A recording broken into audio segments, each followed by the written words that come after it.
In the village of Fletcher's Cross, a series of murders involve the Cavendish family. Is it because the father is an unrepentant jerk? Yes. We're talking sexy Christians. The history of cricket. And when murder is maybe okay on this episode of Welcome to Midsomer.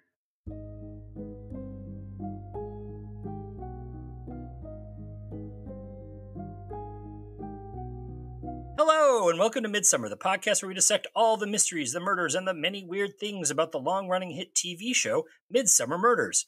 I'm your host, Eric Buscher, and with me, as always, is my co-host, Eileen Becker. Hey, Eileen. Hey, Eric.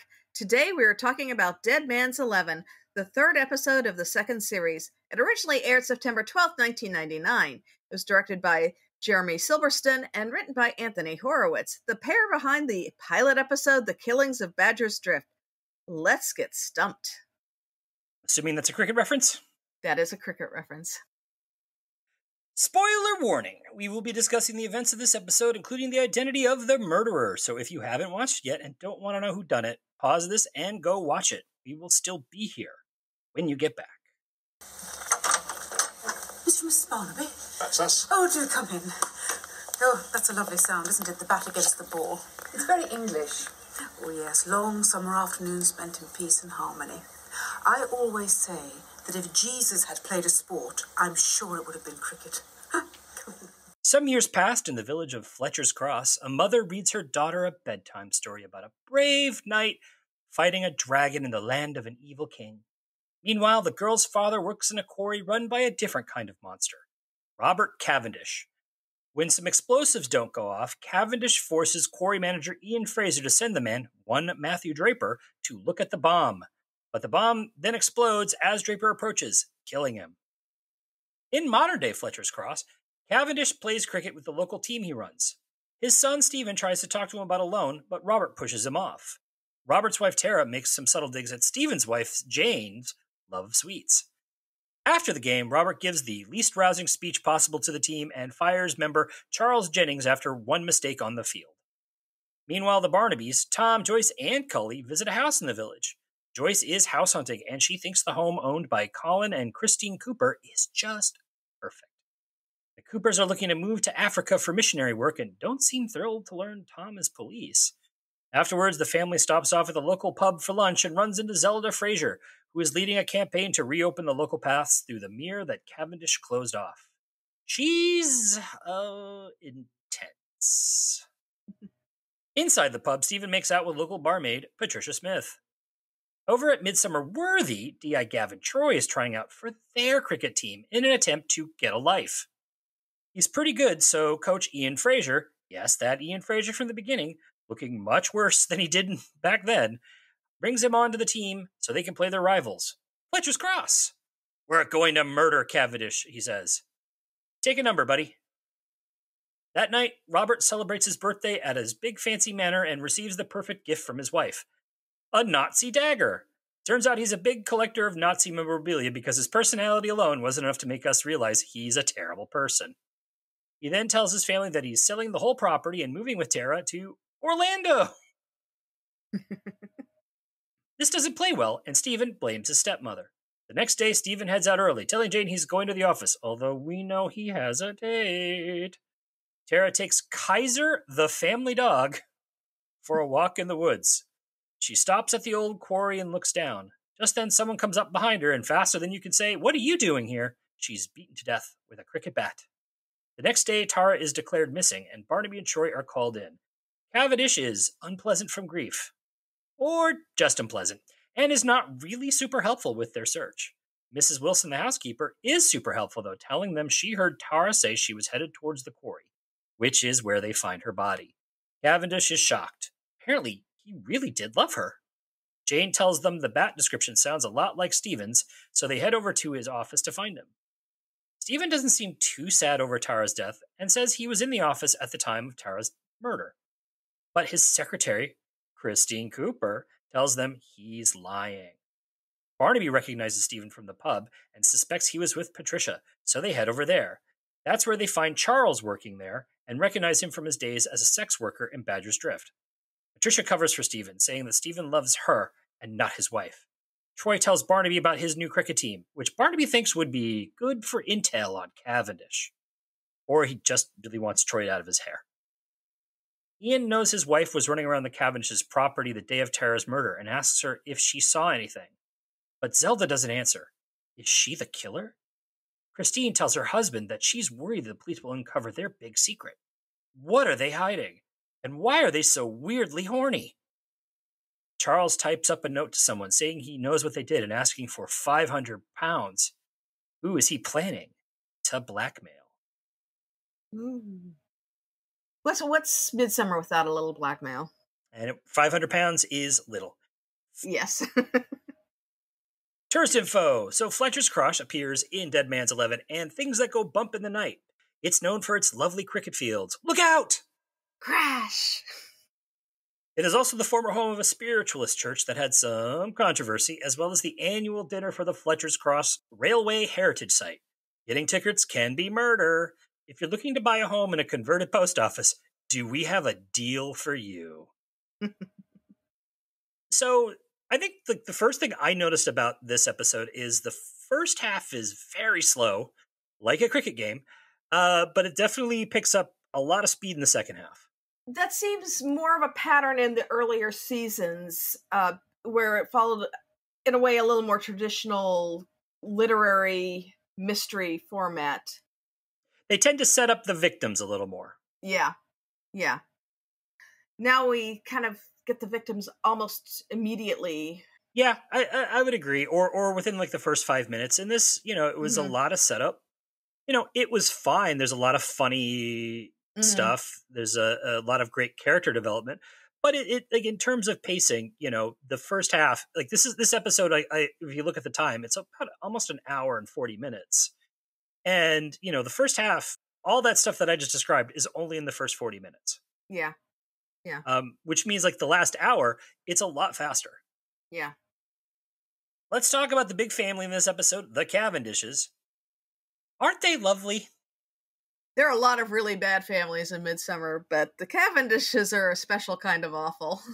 Yeah, we will start with Robert, who loves his wife and Nazi stuff, and dislikes his own son.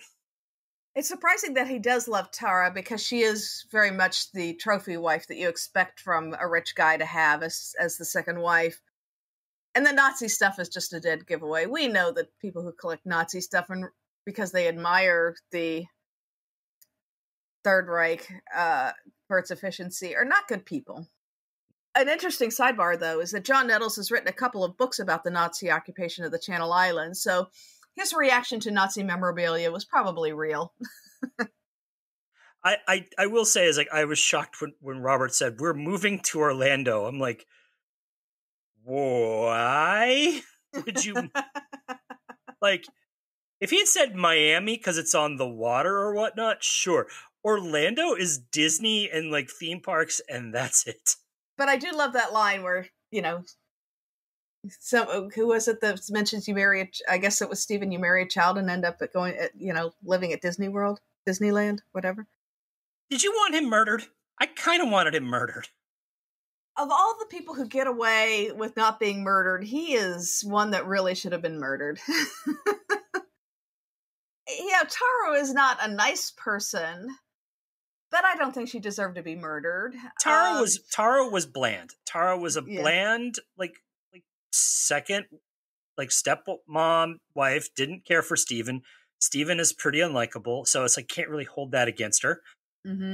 But Robert was just a nasty piece of work from start to finish. The only redeeming thing about him was that he loved Tara and maybe the dog. Kaiser the dog. Because let's not just do the Nazi memorabilia. We have to name our dog after the term for a German monarch. Yes. Also, Robert, other things I noticed about Robert, he got weirdly excited by that dagger. He got very excited about it, yeah. Like, I was like, he's going to cancel that dinner and just have sex with Tara right there. Yeah. Let's just say Cornelius Fudge must have been Slytherin. Oh, God. Edit. Also, I thought it was really fascinating, the choice. He was too busy target shooting with his shotgun to help answer questions from the detectives about his own wife's murder. Well, he loved his wife, but he loved shooting more. I kind of felt that was like the Law and Order effect. When the detectives like go to someone's job site and they just have too much work, they can't stop working to answer questions. It almost seems like it's something where the director feels like they have to do something visual to keep things interesting on the screen. So, hey, we'll have them continue cooking this huge meal at their restaurant while they are interviewed about a murder. Right. Whereas if you actually tried to do that with two real police officers, they're like, why don't we come down to our office? When their family is having the Robert's birthday dinner and they're all in their tuxes for a moderate dinner, I kind of loved that Stephen called the whole family grotesque, because he's a real man of the people. I can't really argue with him on that one. Oh, they're terribly grotesque, but he's like not innocent. But Jane. I did like Jane. I identified very much with Jane because I would be sitting there eating all the sweets too. Well, Jane is a confusing character because, number one, there was no real explanation other than that Jane, I guess, comes from money of why she and Stephen were married. Like, that usually is the only real reason they get married. But they didn't. I don't even think they really said why. But her weird sugar fixation, her weird childlike behavior that masked a lot of manipulation, or she's just terrible at social cues, grieving, and keeping secrets. Or all three. No, all three. Definitely bad at all three. Yeah. But whether it's intentional or... When she tells Stephen that it would be awful for him to go to prison and for her to restart her life on her own, you kind of get that she may be more with it than you think she is. Or that she's pretending to be. True, but if she wants life on her own, I think she's looking for life at the Willy Wonka factory. I would love that. Yeah, you say that now until you recognize that he owns slaves. He does. But the other big family in this episode, or at least the couple, are the Coopers, who are just a pair of big old liars for these self-proclaimed born-again Christians. Yeah, I won't make any comment on that. Yeah. Like when she tells Barnaby that because of her religious beliefs, she has to be honest. And I'm like, well, that's coming back on him. Yeah. We also there's quite a bit of energy focused on their sex lives, which, involves public sex, pain, and a desire to be punished. Yeah. I'll be honest. When she's like, punish me, I was like, that's kind of hot. I liked her nickname was Flopsy. Yeah. Wish I knew why. You never know. I think it's interesting in the second half when they have that, we sort of go through their flashbacks in the quarry. It's weirdly layered. Did you notice that? Like, yeah, we hear him tell the lie of what they're doing, but we see the truth, which I thought was a really fun juxtaposition. But then we actually see the lie they're telling.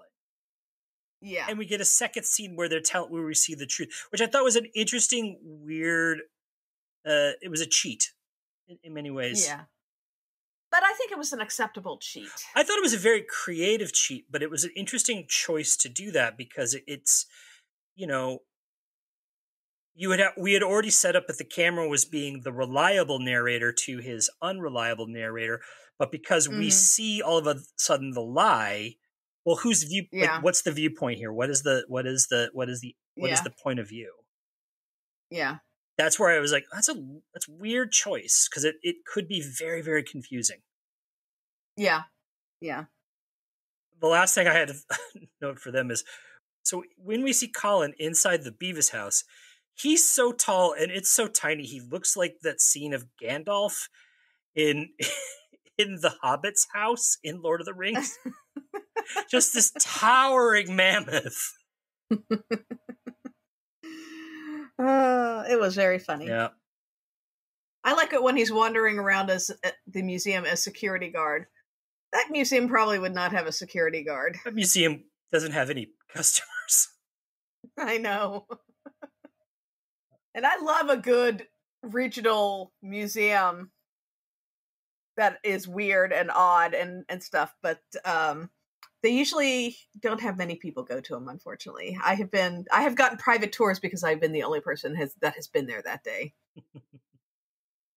I thought it was funny that Stephen and Trish were making out by the loo just as Barnaby steps out, which of course gives him the knowledge that they were having a thing when he recognizes Stephen later on. What, you think that's the only time someone's made out by the loo or in the loo? Oh no. Yeah. That yeah. You don't want to do one of those CSI blacklights in that bathroom. No. I also love that Zelda was making 200 handmade signs for her protest. Does no one have a copier? It's 1999. Surely someone has a copier. All she had to do was make one and have it copied. She was making them by hand. But she's obsessed. Like that was that character. She was so bizarrely obsessed with that, right? Yeah, but surely she knew somebody who had a copier. They wouldn't be able to do it right. No, only the handmade signs by me, because I am the general in this war against evil Richard Cavendish and his fence. Speaking of Richard Cavendish and his fence, we discussed the issue of common lands in our podcast on the season 7 episode Bad Tidings, and rich landowners have been trying to cut off access to these lands since the 18th century. A year after this episode aired, the Countryside and Rights of Way Act of 2000 was passed, which gave the public the freedom to roam on all registered common land in England and Wales. So Zelda eventually wins. Good for her.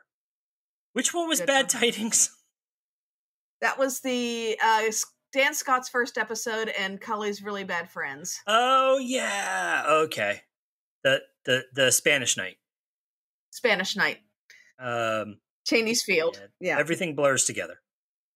Yeah.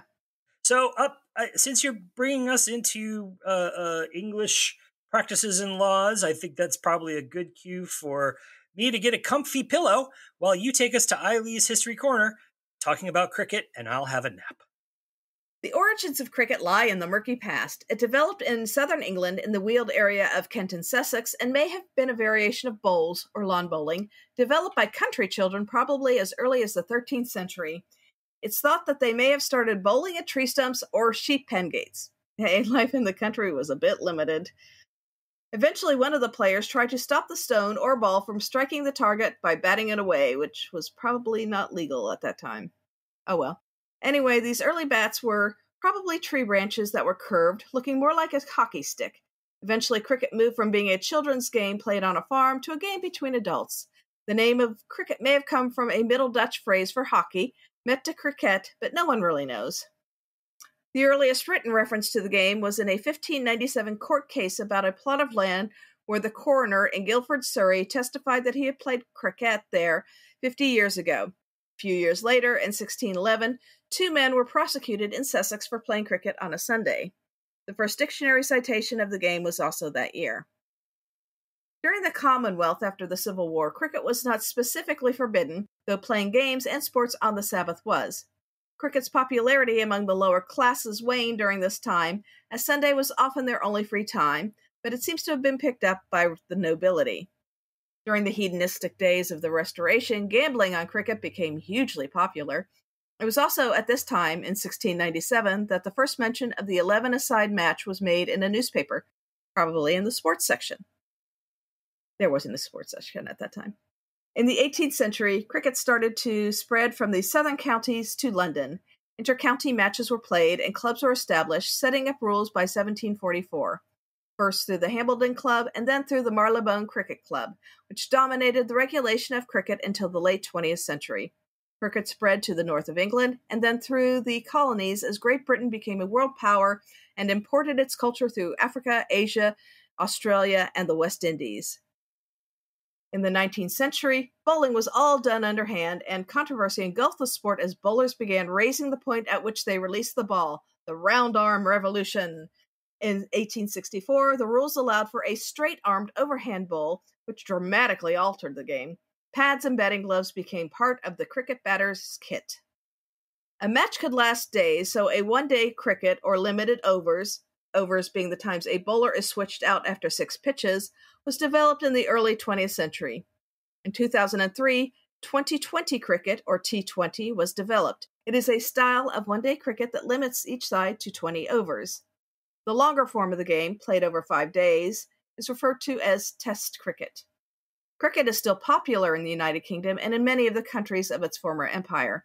The United States, however, took to baseball instead during the U.S. Civil War, developed from another bat and ball game that originated in England called rounders. Women's cricket is also a very popular sport, having been played since at least 1745. The Women's Cricket World Cup started in 1973, with the men's coming 2 years later in 1975. They feature one-day matches and are held every 4 years.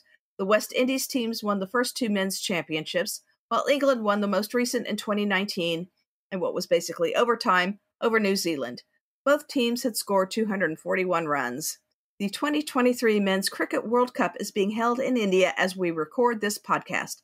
Australia is the current Women's World Cup champion. This is the first of 3 Midsomer episodes that feature cricket. The second is Season 12's Secrets and Spies, while the third is Season 19's Last Man Out, notable for the return of Ben Jones. For Americans who are clueless when it comes to the sport, I recommend watching a video on YouTube called Cricket Explained for Baseball Fans. You don't need an in-depth knowledge of baseball for the explanation to help you understand what the heck is going on in a cricket game. Thank you, Eileen. That was a refreshing bit of cricket knowledge. For once, no one died.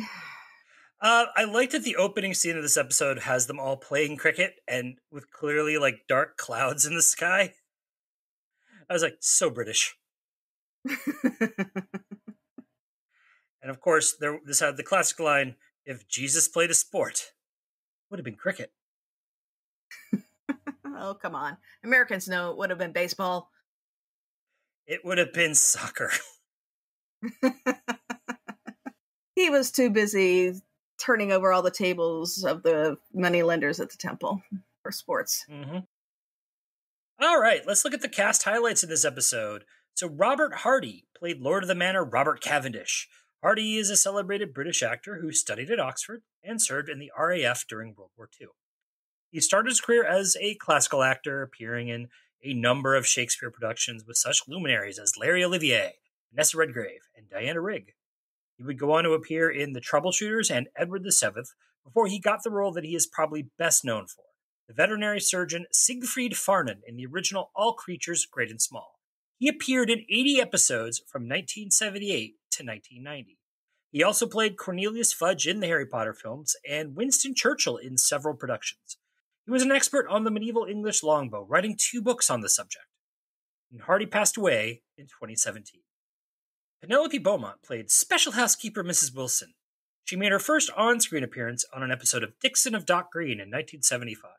After that, she appeared in Prime Suspect, Poirot, Wire in the Blood, Peep Show, Toast of London, Doctors, and Doc Martin.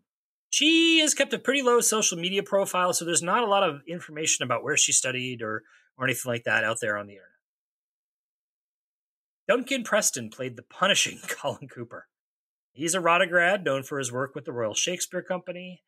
His most prolific on-screen work is the role of Doug Potts on 859 episodes of Emmerdale Farm.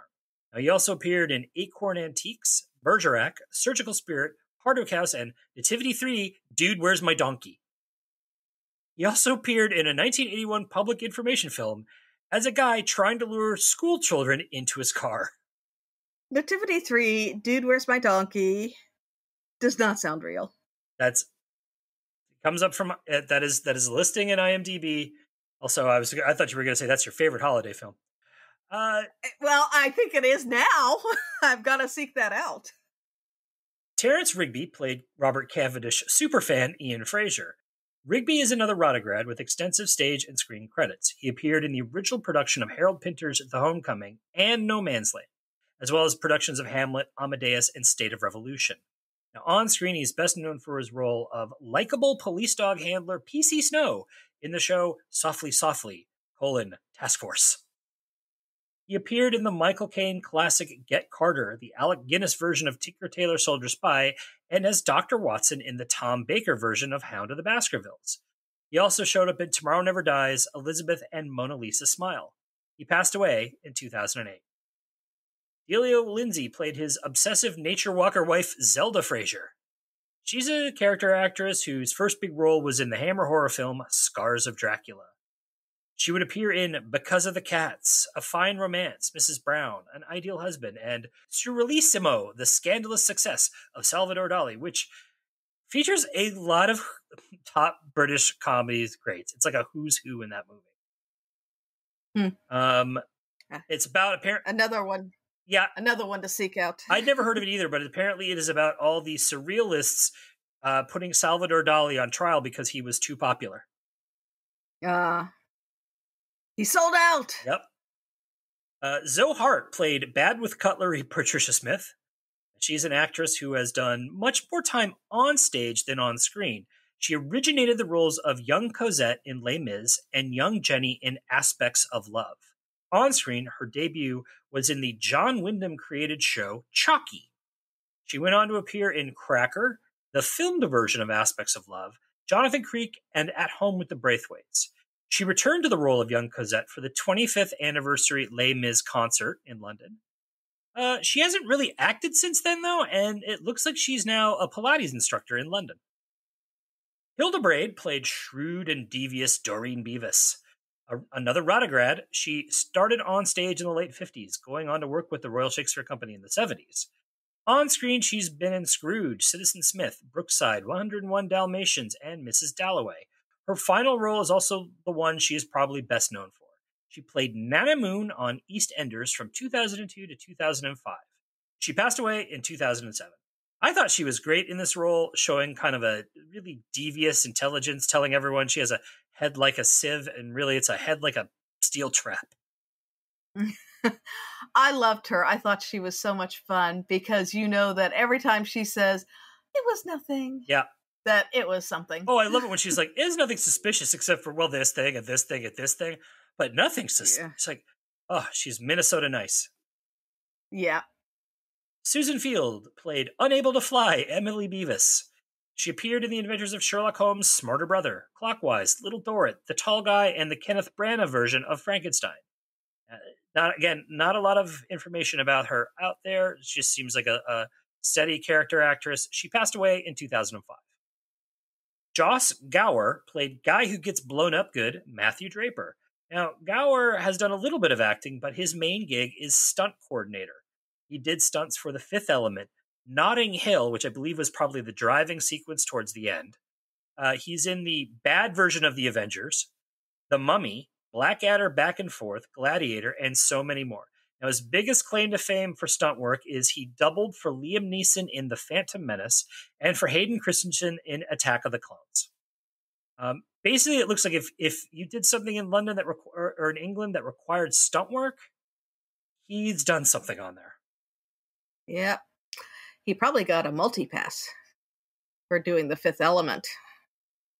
And Ella Jones had the very small role in the top as young Trish. She was a child actor until she went to Cambridge University, after which she switched more into the production side. She's currently into directing with her most recent work on the shows The Baby and Back to Life.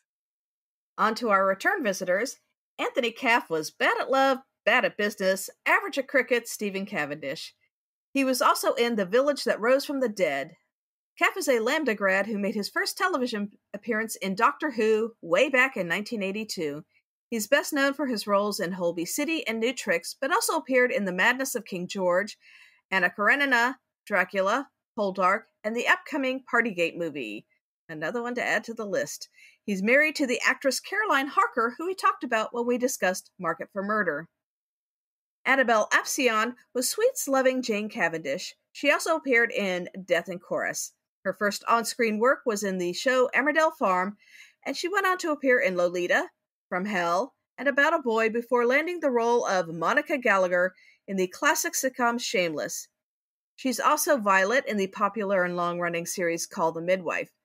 Apsian is the co-founder and a practitioner of the Rosen Method Bodywork, an alternative medicine practice which can be very useful for victims of trauma, perhaps even the survivors of cricket bat attacks. Felicity Dean played cricket bat inspector Tara Cavendish. She was also in Dance with the Dead. She played Anne in the first production of Good by C.P. Taylor, winning raves for her performance. That helped lead to a long career on stage with roles in the Churchill play, John Gabriel Borkman, and Don Juan. On screen, she appeared in The Legend of King Arthur, Persuasion, Last of the Blonde Bombshells, and Fast and Furious presents Hobbs and Shaw. In 1986, she appeared in the Al Pacino bomb Revolution, set during the Revolutionary War. Now on her Wikipedia page, there is a reference to her becoming friends with Pacino and helping with his personal projects ever since. Since I do not see a single other Pacino project on her IMDb, I am assuming this is a subtle jab at the rumors from 2020 that she and Pacino were dating. But that was never confirmed, so who knows? I assume Pacino knows. But he does not tell. He's a gentleman. He doesn't kiss and tell. Hooah. The next two return visitors are connected. Both Terence Corrigan and Eileen Davies appeared as their characters Charles Jennings and Olive Beauvoisin in the first episode of Series 2, Death's Shadow. That episode also featured the actor Christopher Villiers appearing as the same character he played in the pilot. This was clearly an early attempt in the show to create a world where we would see the same familiar characters in these villages, a plan that was quickly abandoned, probably when they realized that there was no way these people could keep getting involved in multiple murder cases. Or maybe they could. Corrigan is an Irish actor, and this was his first on-screen role. He's appeared in Hornblower, The Bill, and Silent Witness, and was just in the low-budget horror film Never Play with the Dead. I don't think I'm going to seek that one out. Davies has a long history of character work going back to 1974's Village Hall. Highlights include her role in Sightseers, which earned her a nomination at the British Independent Film Awards, playing 3 different characters on Coronation Street, and her role in the Alan Bennett film Alleluia. She also appeared as an unnamed estate agent in the episode Hidden Depths, but we know that was Olive. Amanda Walker appeared in the small role of Edwina the Rambler. She was in Tainted Fruit as well. Walker has over 100 film and TV credits since 1959. Way too many to name. Most recently, she was in Triangle of Sadness, 28 Weeks Later, Captain America the First Avenger, and Cloud Atlas. Richard D. Roberts played a police officer in an uncredited role. He was also in Death of a Stranger and Blue Herrings. This was his first on-screen role. Originally more of a background actor, he's been doing more and more character work in the last 10 years, appearing in Bangkok Rush, Wuthering Heights, The Lost Pirate Kingdom, and The Reverend and Mrs. Simpson. He stars in that one as the Reverend, as well as writing and directing it. Go get it, Richard. Now, our village star this week is obviously Imelda Staunton, who played Hurt Me Bad, Christine Flopsy Cooper. Staunton has been an esteemed part of the British acting community since she started in repertory theatre back in the late 70s. She was nominated for multiple Olivier Awards for musical theatre before finally winning for dual dramatic roles in The Corn is Green and A Chorus of Disapproval. She finally got that musical Olivier in 1987 for Into the Woods. She began appearing on screen in 1982, going on to appear in The Singing Detective, Peter's Friends, Much Ado About Nothing, Up the Garden Path, Sense and Sensibility, and Shakespeare in Love.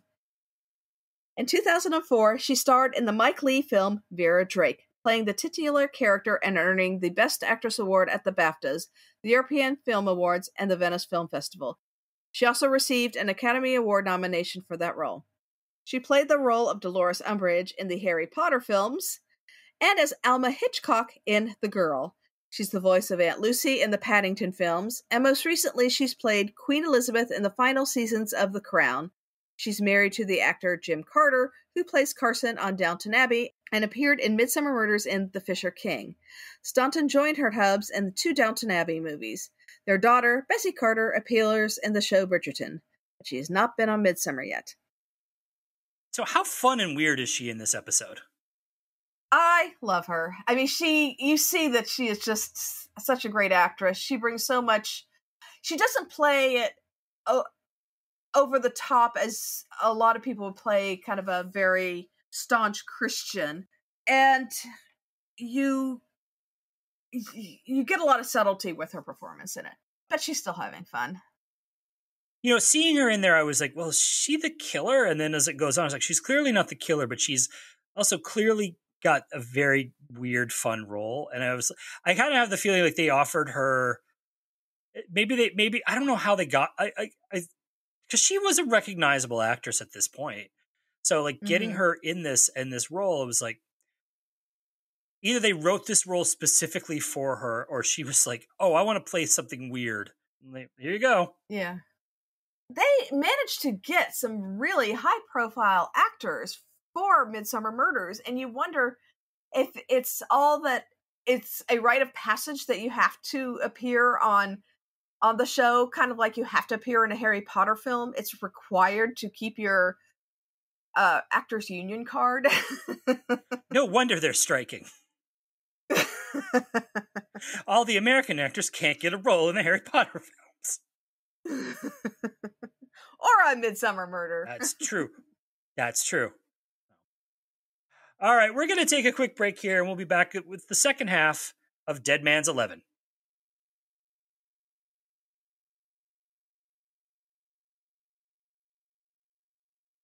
And we're back. Let's look at the second half of Dead Man's 11. Do you want to see me arrested and sent to jail? What? You in prison for 30 years and me having to start a new life? All on my own? No, Stephen. Can't imagine anything worse. So after forensics confirms the bat does belong to Stephen Cavendish, Barnaby and Troy head over to the manor to question him. Troy fills Barnaby in about Cavendish's quarry company and the death of Matthew Draper, but that Cavendish shut the company down years ago around the time he married his second wife. Jane fills them in about Robert's birthday party and the argument. They also hear how the quarry is cursed, because first, it's the death that we saw in the opening of Matthew Draper, and then another death, that of Mrs. Beavis, the Cavendish's previous housekeeper. She fell to her death in the quarry 18 months prior. Stephen returns home and privately admits he's been cheating on Jane. Robert tells them that there had been a prowler on the grounds the night of his party. Well, this was a pretty productive interrogation. So Barnaby and Troy decide they need to look into the death of Emily Beavis, so they first go and chat with her sister Doreen, who lives right by the cricket field and has a nice side hustle going, gouging the Cavendishes whenever a cricket ball goes through her window. Mad respect, Doreen. Mad respect. She tells them that the Coopers, who were good friends to the Beavises, were the ones who witnessed her sister's death. But there was nothing suspicious, other than the fact Emily wanted to tell her sister something the night before she died, but hadn't been able to. And her sister was afraid of heights, so why was she at the top of the quarry? And her house was broken into the same day she died. But nothing suspicious about it. Woman has shade. The detectives take Colin to the quarry so he can recreate what happened on the day of Beavis's death. He and his wife had been meditating. That means having sex in the quarry when they heard Emily scream and watched her fall to the ground. So Barnaby knows that something about the Cooper story does not add up, and looking at the file, he realizes that the angle Emily fell indicates she was pushed. So this is murder, probably by the same person that killed Tara. He checks with Doreen one more time and learns that her father had a coin collection that Colin had valued for them around the time of Emily's death. Troy grabs a drink with Ian, who lets them know that Cavendish had pushed Fraser and Draper to get the dynamite detonated, resulting in the accident that caused Draper's death and left behind a wife and a daughter. But Cavendish apparently had been planning to close the quarry the whole time, and it caused Draper's death for no other reason than just maliciousness. The next day at the game, the whole Barnaby clan comes out to watch Troy play well. Stephen is running the Fletcher's Cross team as Robert is too grief-stricken, although not grief-stricken enough to not come to the game to show his disapproval. Charles sits in his new job in the scorebox, keeping track of everything, which makes him a sitting target, because in the middle of the game, his body is found stabbed to death with Robert's Nazi dagger.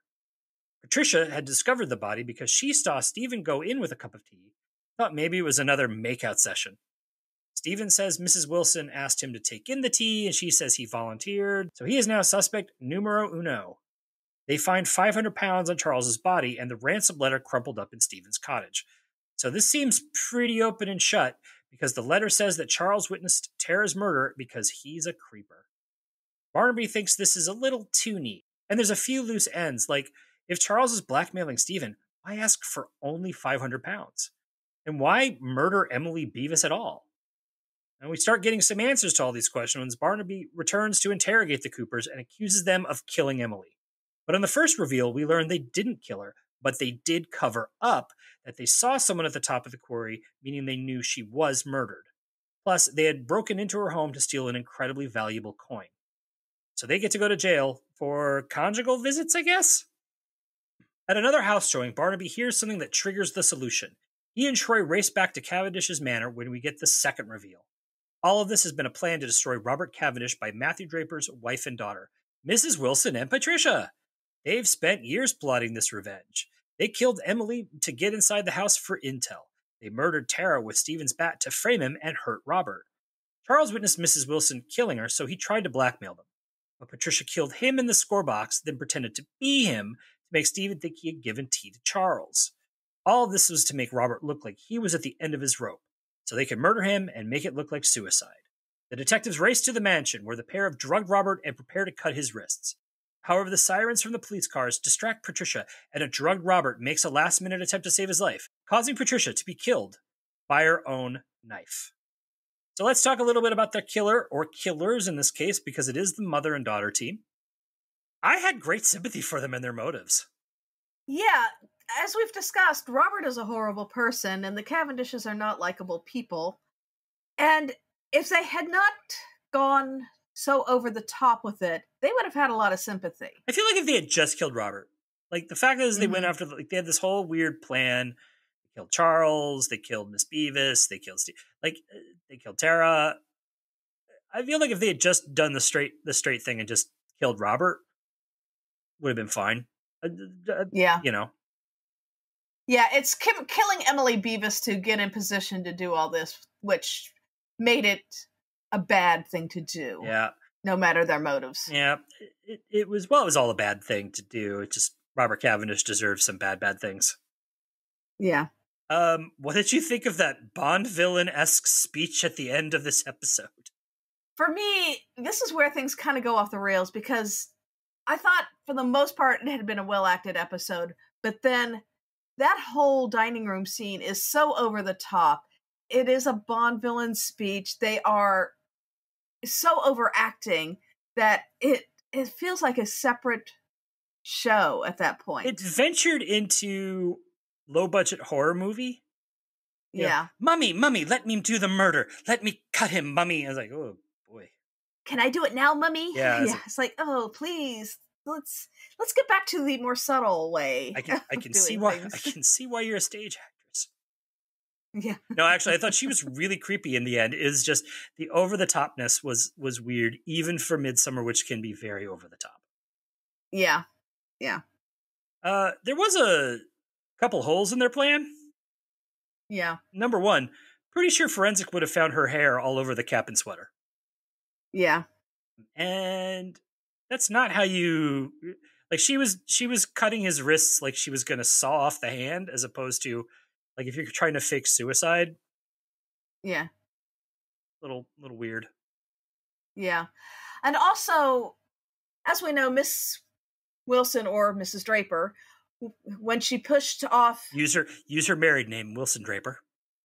Wilson Draper. When she pushed Emily Beavis off and looked over the edge, she was seen. There were witnesses. And yet she never went after the Coopers. Yeah, maybe it's because the Coopers, never reported it, or because maybe like they said we didn't see anything. Yeah. I think it was a decent distance that it would have been very hard to make her out. Plus they had all the sex sweat in their eyes. So that would really obscure things.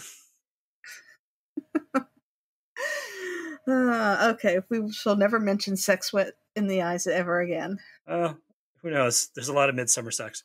There certainly is. So Barnaby says that the reason he connected those two together was he remembered that they had both used a very specific phrase, and the phrase was "the long and the tall of it," which I have to admit, subtle clue, because I don't remember them ever saying it in the episode. I do, but I remember thinking, that's not the expression. I think I remember Mrs. Wilson saying it. I didn't remember Patricia saying it. Yeah, and I think that's why when I heard it again, it was like, maybe that's just an English expression. Because I think it's something maybe an American wouldn't pick up on as being an actual clue, rather than just that's a different expression than what we use in the U.S. In the beginning flashback, where we never actually see that it's Mrs. Wilson until the second half, first of all, reading a book starring Sir Percival Prancelot. Yeah. Also, she's aged incredibly well. She hadn't aged at all in 12 years. It's almost like it was shot at the same time. I like how they say she changed her appearance when basically she just gave herself a slight trim. Not only that, like, wait, they changed her appearance. Why? Do you think they would have known who the hell she is at all, ever? Yeah. No. And there was a great moment where this is back in the days where they used to have the car reveal, where Barnaby was they were driving to somewhere, and like Barnaby would explain the whole thing. And there's at one point he's explaining, like Barnaby's explaining the whole plot, and Troy goes, "It's unbelievable." I'm like, right? It's like it's made up. Did you notice that after Charles was finished typing up his blackmail message, he had a nice yawn and a stretch? Yeah. Like, blackmail is hard work. Oh, well, that was a good threatening message that I wrote. Time for me. We don't, like, the whole Frasier thing, which is like a big red herring, because you're meant to think that Zelda's obsession and everything like that could lead her to be the murderer. I liked her military style campaign to get that mirror opened up. Yeah. Obviously they needed to have somebody there that you see on site that could be a suspect. Yeah. But I like it that she's like Patton, like addressing the troops of how they're going to complete their mission. Here's the problem area, but there's a bridge. Yeah. The whole thing with her obsession was kind of comic relief as well. But then it took that really dark turn at the end where Ian just explodes at her. It's like, nobody cares. Nobody cares about this. Only you care about this. Ian, Zelda wins. The next year they pass her bill. Because you know she supported that bill. Mm-hmm. But I just thought it was like him just kind of losing it, like just done. Like, I'm done with this. Yeah. Because she exploded at him too, clearly. When it was anything not about the mirror. Yeah. She had 200 posters to make by hand.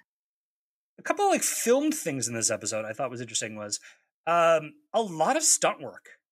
Well, they had a stunt coordinator on hand. I'm kind of wondering if he did all the stunts. Yeah. Because, there's the explosion where we see Matthew Draper literally lifted off his feet and knocked backwards. The Emily fall.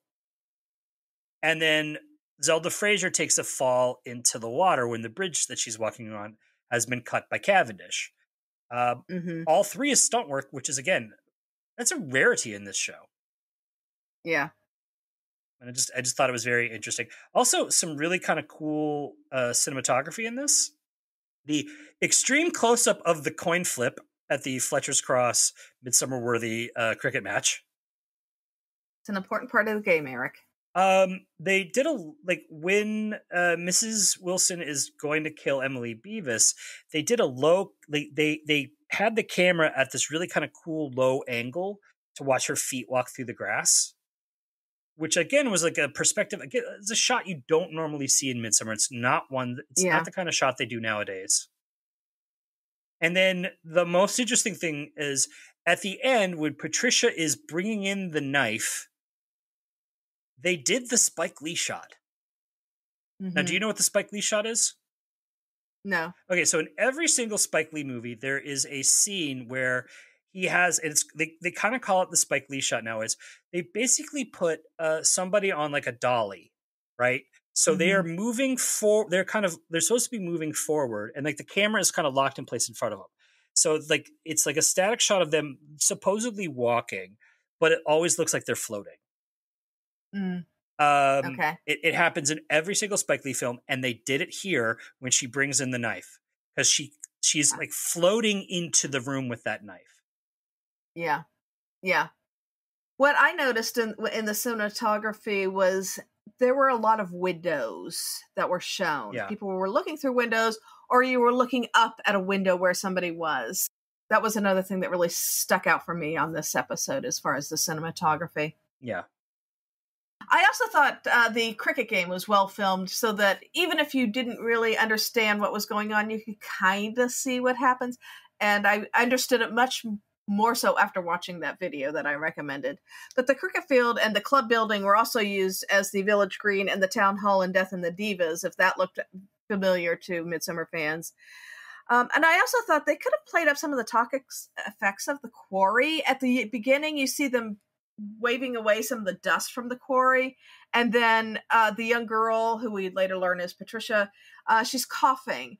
And there could have been, and it may be just because, Love Canal and the town where all the Aaron Brockovich people were, that it's maybe more of something that they play up in American and shows and movies. But it's like there were probably environmental impacts that seem to have been hinted at, but were not continued through for the rest of the show. I think she was just sick. I think she's just, unless you think little Trish was working at the quarry. Yeah, but they could have been, having that dust fly all over the place and all over through the village. Dust made her sick. Well, I think it was more problematic that her father was flying through the air.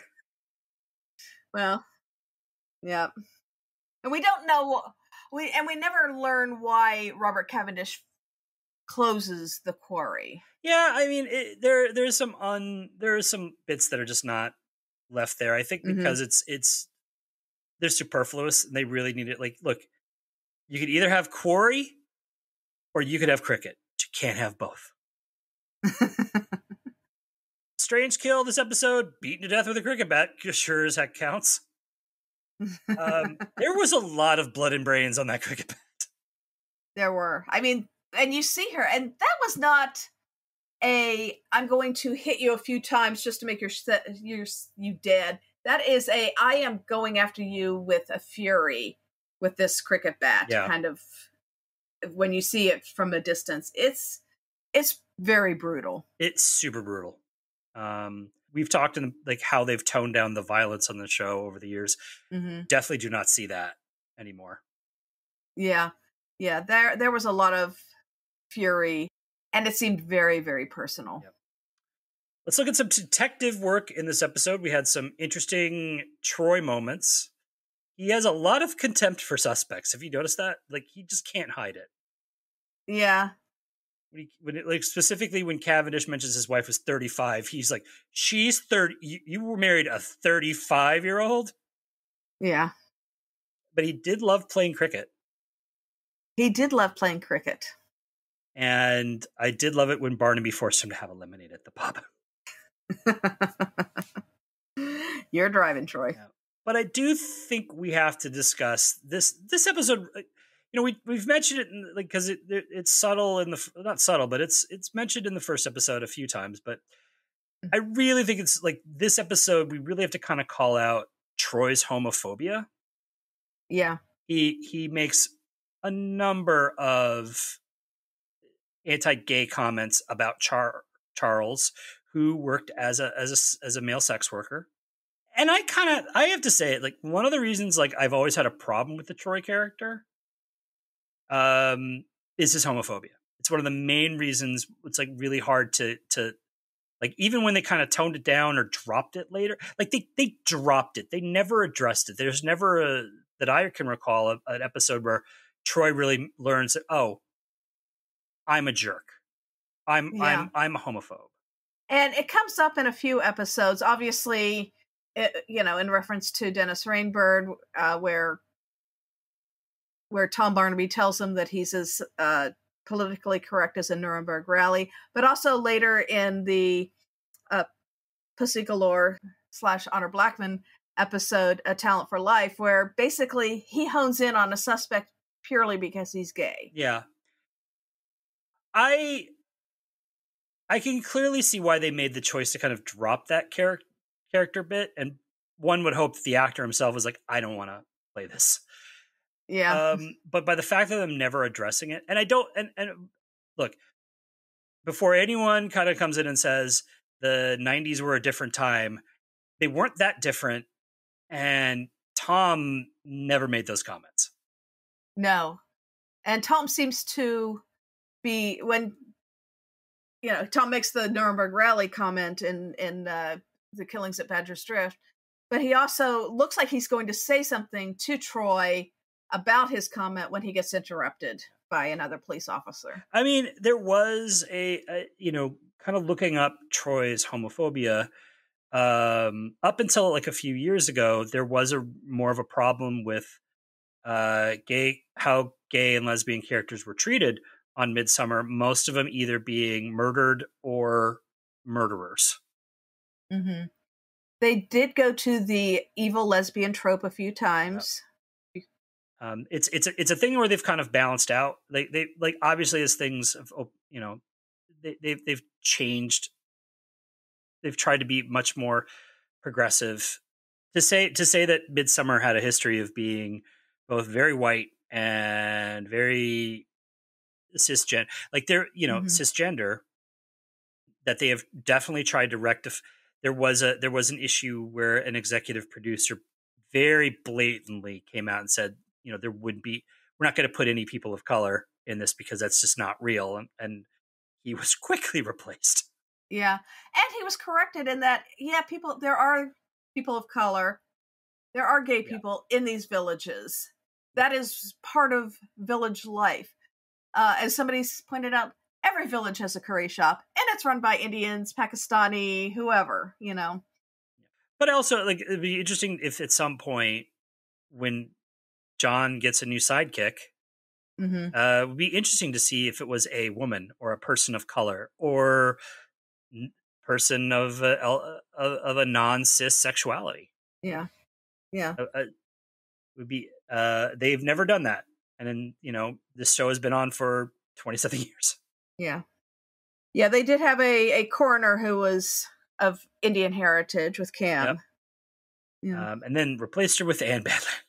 Yeah, but Annette Badland's Fleur is amazing. So I'm pretty sure Fleur would come out and say, "Oh, I've dated plenty of women." Yeah. One thing that struck out to me on the detective work was why didn't Tom Barnaby know about the death of Emily Bates if the police had investigated? He's a pretty high up police officer in that area. He seems to be at every other missing person, slightly dead person, no matter if they are murdered or not. And yet he didn't know about Emily Beavis's murder or death. Maybe he was investigating a different triple homicide. Maybe. 18 months ago, he could have been busy in Badger's Drift with the Rainbirds. Yeah. Yep. Home life. Joyce versus Tom on where do they move? Yep. Joyce wants a nice quiet village. Tom wants to stay in Coston because he's a townie. Yeah, well, he's seen a lot of these villages, and he knows that there's a lot of murder. There's a lot agree of with Tom. There's a lot of incest that's going on. I don't think we have to worry about that, but Yeah. But they're not safe. So much murder. Yeah. People seem to think that small towns are little safe areas, and I live in a fairly smallish town. I mean, it's between Cincinnati and Dayton, and it's, people like to think of it as a small town. And then, I don't walk around at night, in Cincinnati, when I go there, and it's like, I don't walk around at night in my town.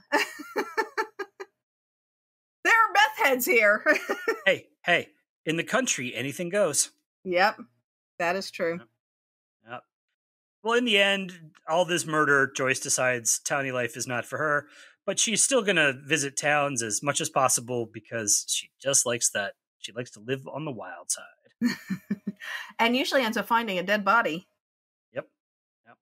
Lots of Cully appearances for no real reason in this episode. Well, she is the reason that they have to find a new house because apparently the old one is too big now that they're empty nesters. Though it doesn't look like where they move, if I remember correctly, is much smaller than the other house that they were in. I don't recall. I mean, here's the thing. Did they ever actually move? Or was this just a weird plot point for this episode? I don't recall that episode of like, Tom, box this up. Yeah. To be honest, I don't remember their houses that much. Yeah. Because you're mostly in the dining room or the kitchen watching Joyce murder a meal. Yeah. Occasionally in the bedroom. Ooh. Where they're which as we discussed last time, they do not do any decorating. Quick corner. We had a quick return of Toby Jones, the actor who mildly replaced George Bullard when Bullard was not available to do the show for a little period, and they fired him. Yeah. This is the third Harry Potter character, even though he just voices Dobby, because we have Cornelius Fudge and we have Dolores Umbridge. So at least Dobby, most people like. I find him a little annoying, but I will say that Toby Jones does a great job voicing him. Mm-hmm. I thought he did a nice job. Like, they had set up this character in the episodes as pretty, like, nobody seemed to like him. Mm-hmm. They played down that unlikableness in this episode, but he didn't really have much. He had one bit. Yeah. Came in and left. Yeah. Yeah, he's pure info dump this time. Yep. All right, so final thoughts for this episode.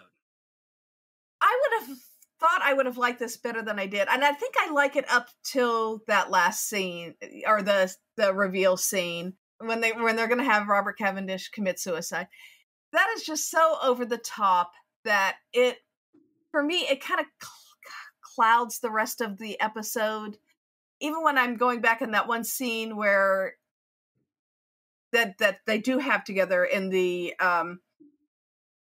with the luncheon for the cricket players, that even she gets a little over the top when she's talking about, Miss Wilson gets a little over the top when she's talking about Trish and the younger generation not doing things. It's like it comes across as false. I actually thought that, like I said, I think the first part of this episode is a little slow. It picks up steam in the second half. I actually enjoyed the kind of the high camp of the end of that very melodramatic speech, because it was also kind of like, if you had done that speech, right, mm-hmm. you would have killed him and you wouldn't have had a dead daughter. Yeah. I don't know. I really liked this episode. I just kind of wish that, like, I don't know. I guess I kind of wish they killed Cavendish. Yeah, I do like it. I think it's just that one scene, I think, just goes too over the top for me. And I do wish that he had killed Cavendish, because that guy needed getting murdered. And I don't say that about too many people. That's true. I'm a pacifist. Peace, love, and rock and roll, baby. You only have like 10 names on your murder list, right? Very few. Very few. So that's everything we wanted to talk about. We want to thank everyone for listening to us. If you had anything you wanted to discuss about Dead Man's 11 or Midsomer Murders in general, feel free to email us at welcometomidsomer@gmail.com. If you want us to use the email in the show, please say so in the email. We're also Welcome to Midsomer on Facebook, Instagram, and Threads, and Welcome to Midsomer on YouTube, where we are slowly uploading our old episodes.